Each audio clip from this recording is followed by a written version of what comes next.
நம்ம கேலண்டர்ல இருக்கிற ஒவ்வொரு நாளுக்கும் பின்னாடி நமக்கு தெரியாத எத்தனையோ ஆச்சரியங்களும் மறைக்கப்பட்ட கதைகளும் இருக்க வாய்ப்பு இருக்கு.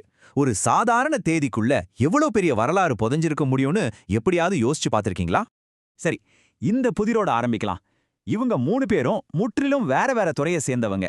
ஒருத்தர் கவிதை எழுதுறாரு, இன்னொருத்தர் ரகசிய கோட்ஸ உடைக்கிறாரு, மூணாவது ஆள் சமுதாயத்தையே கிண்டல் பண்றாரு. இவங்களுக்குள்ள என்ன தொடர்பு இருக்க முடியும்? யோசிச்சு பாருங்க. அதுக்கான பதில் பிப்ரவரி 27.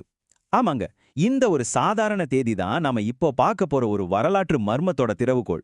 பல நூற்றாண்டுகளா சிதறி கிடக்கிற புள்ளிகளை இந்த தேதி எப்படி ஒன்னு சேர்க்குதுன்னு வாங்க பார்க்கலாம். நம்மளோட முதல் கதைக்குள்ள போகலாம். இங்க இந்த தேதியால இணைக்கப்பட்ட 2 முற்றிலும் வேற உலகத்தை சேர்ந்த மேதைகளை பத்தி தெரிஞ்சுக்க போறோம். இத பாருங்களேன், எவ்வளோ ஆச்சரியமா இருக்கு. ஒரே தேதி தான், ஆனா கிட்டத்தட்ட 200 வருஷ இடைவெளியில 2 வேற கண்டங்கள்ல வாழ்ந்த 2 பெரிய மேதைகள். ஒருத்தர் சஃபாவிட் பேரரசுல ஒரு சட்ட நிபுணர், இன்னொருத்தர் இங்கிலாந்துல ஒரு நையாண்டி எழுத்தாளர். அவங்க உலகமே வேற, ஆனா பிப்ரவரி 27 அவங்கள இணைக்குது. பஹால்தீன் அல் அமிலி ஒரு சாதாரண அறிஞர் கிடையாது. அவங்க குடும்பம் ஒட்டுமான் பேரரசோட கொடுமையிலிருந்து தப்பிச்சு வந்த அப்புறம் சஃபாவிட் பேரரசுல ரொம்ப பெரிய பதவிக்கு வந்தாரு. அவர் ஒரு சட்ட நிபுணர் மட்டும் இல்ல, ஒரு சிறந்த கவிஞர், கட்டிடக் கலைஞர், தத்துவஞானி, இப்படி பல திறமைகள் கொண்டவர். சொல்லப்போனா அவர் எழுதின கணக்கீட்டின் சாரங்கிற கணக்கு புத்தகம் பல நூற்றாண்டுகளா மத்திய ஆசியாவில் ஒரு முக்கியமான பாட புத்தகமா இருந்திருக்கு. இப்ப ஜான் அர்புட் நாட்ட பாப்போம். இவர் ஒரு கணிதவியலாளர் மட்டும் இல்ல, ரொம்ப புத்திசாலித்தனமா நையாண்டி பண்ற ஒரு எழுத்தாளரும் கூட. கணிதம் படிக்கிறதுனால என்ன நல்லது நடக்கும்னு அவர் சொல்றத பாருங்க.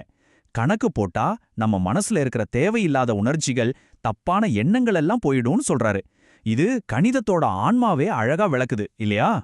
சரி, ரொம்ப பழங்காலத்துல இருந்து நேரா 20ஆம் நூற்றாண்டுக்கு வருவோம். இங்கே ஒரு கணித மேதை வராரு. அவரோட ஐடியாஸ் கணித உலகத்தோட அஸ்திவாரத்தையே ஒரு ஆட்டி பார்த்துச்சு. ப்ரோவரோட தத்துவம் ரொம்பவா புரட்சிகரமானது. சிம்பிளா சொல்லணும்னா, கணக்குங்கிறது நாம வெளியிருந்து கண்டுபிடிக்கிற ஒரு உண்மை இல்ல, அதை நம்ம மனசுக்குள்ள நாமளே உருவாக்குற ஒண்ணுன்னு அவர் நம்பினாரு. இதனால என்ன ஆச்சுன்னா, ஒரு விஷயம் ஒண்ணு உண்மை அல்லது பொய்ன்னு உறுதியா நிரூபிக்க முடியலன்னா அதை பத்தி எந்த முடிவுக்கும் வர முடியாதுன்னு சொன்னாரு. இது லாஜிக்கோட அடிப்படைக்கு எதிரா இருந்துச்சு. இதுதான் பிராவரோட வாழ்க்கையில நடந்த மிகப்பெரிய சோகம். ஒரு மேதை அவரோட சொந்த தத்துவத்தாலேயே அவரே கண்டுபிடிச்ச மகத்தான விஷயங்களை தப்புன்னு ஒதுக்க வேண்டிய நிலைக்கு தள்ளப்பட்டார். அவர் போட்ட புதிய பாதைகள் அவரோட விதிகளின்படியே செல்லுபடியாகல. ஒரு படைப்பாளி தம் படைப்பையே சந்தேகப்படுற மாதிரி இது ஒரு சோகம்.